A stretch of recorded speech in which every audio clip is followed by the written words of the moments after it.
Good afternoon, ladies and gentlemen. Welcome to Shea Stadium for the third game of the 1969 World Series. Here are the official lineups. Meet the Mets, meet the Mets. Step right up and greet the Mets. Bring your kiddies, bring your wife. Guaranteed to have the time of your life, because the Mets are really stopping the ball. Knocking those home runs over the wall.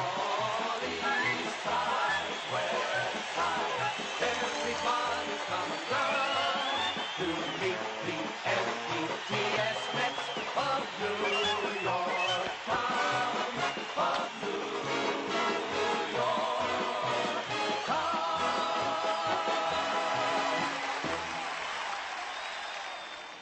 In 1968, the New York Mets had wound up in 9th place, a record that would have been an embarrassment for some teams, but represented only the second time the Mets had soared so high. When the 1969 season opened, the odds against their winning the pennant were 100 to 1. And true to form, they dropped 7 of their first 10 games. But they now had a superb manager and a fastballer from Texas named Nolan Ryan. They were soon locked in a season-long struggle for first place. Well, the Mets are 1 out away from their impossible dream.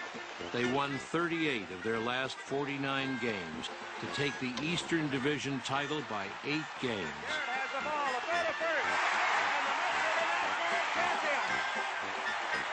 Then swept the Atlanta Braves for the pennant.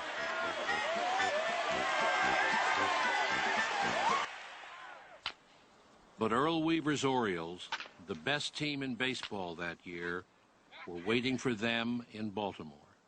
As expected, the Mets lost the first game 4-1, but they came back to take the second behind the brilliant pitching of Jerry Koosman. And then the Orioles came to Shea Stadium, where the Mets and 56,000 of their fans were waiting for them. New York won the third game 5-0.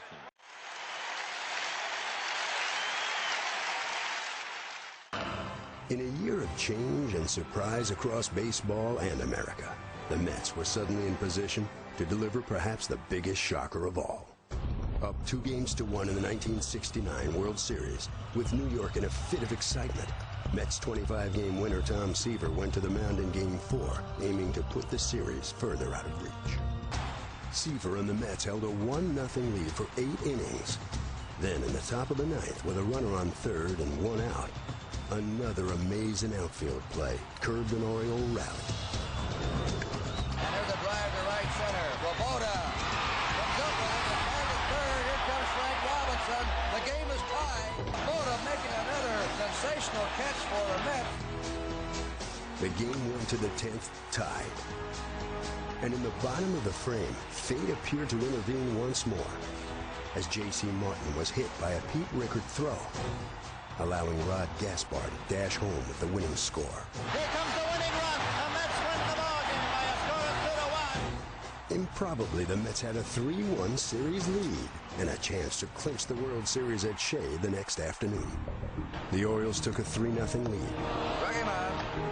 But by now it was clear the odds meant little to the Mets.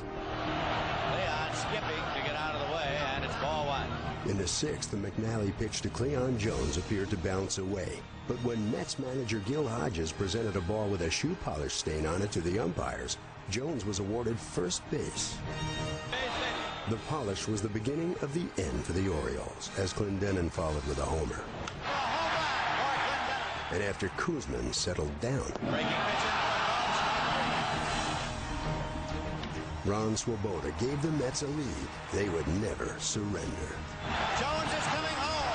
There'll be no play at the plate. The Mets are leading by a score of 4-3. From there, it was just a matter of time. There's a fly ball hit out to left. Waiting is Jones.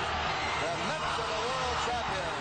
The team that couldn't had become the team that did. Look at this scene. Never before and never since has there been a more unlikely world champion than the 1969 New York Mets.